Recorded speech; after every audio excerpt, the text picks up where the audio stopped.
What's going on, everybody? Critical Ray back here again, and today I'm going to be reviewing the movie Gringo. Now, this has a runtime of 1 hour and 50 minutes. It stars Joel Edgerton, Charlize Theron, David Oyelowo, and Amanda Seyfried. The director of this movie is Noah Edgerton. Naj Edgerton, my bad. And it is written by Anthony Tambakis and Matthew Stone. The story is also by Matthew Stone.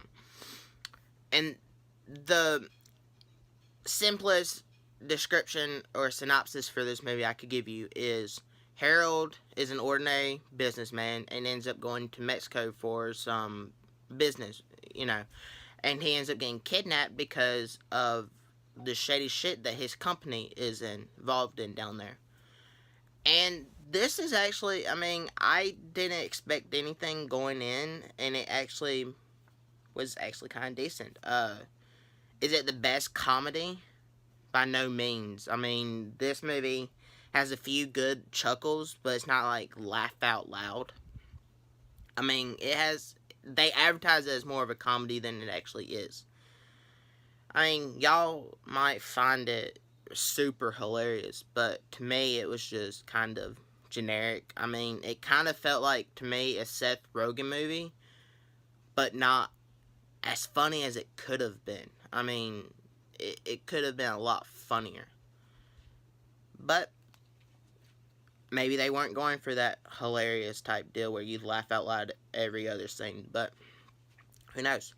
The acting is actually really well done. Joel Edgerton and Charlize Theron did not phone this in at all. I know sometimes when big stars get involved with movies like this that are could be like a slapstick comedy, they could phone it in, but they didn't. They treated it like any other movie, and it was really well acted. The bad guy in this movie, the cartel leader, he actually was kind of funny to me. He kind of kept asking this Beatle statement, like, do you like the Beatles? And, stuff like that. And I found that hilarious. So, I liked his character. I thought he was threatening to an extent, but he lured you in with, like, this lovable guy, because he's a bigger guy, so he's like a lovable, bigger guy. And then, if you answered wrong, he would fuck you up. And that was his whole role. The action in this was actually fun.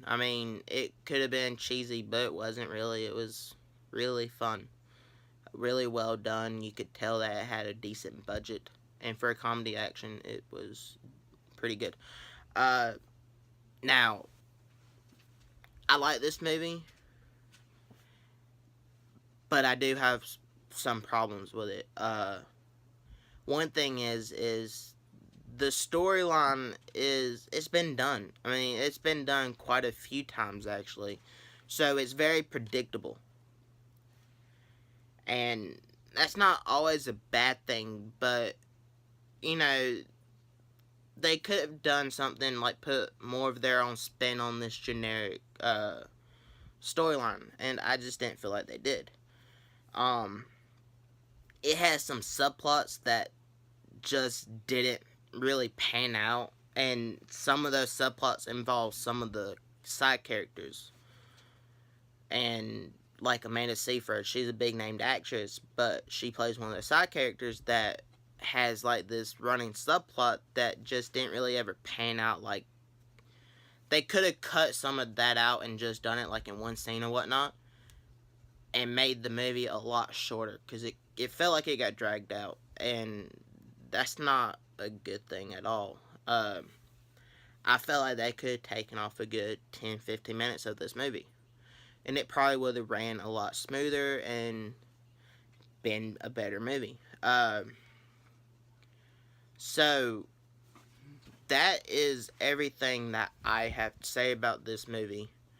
I'm gonna give it a C. I think that it is a good watch. It's not the best comedy, but it's not the worst either. So, you know, comment down below. Let me know if you were going to see this movie, if you want to see this movie, if you're going to check it out. And yeah, like the video, share the video, and subscribe. And I'll catch y'all in the next one. Goodbye.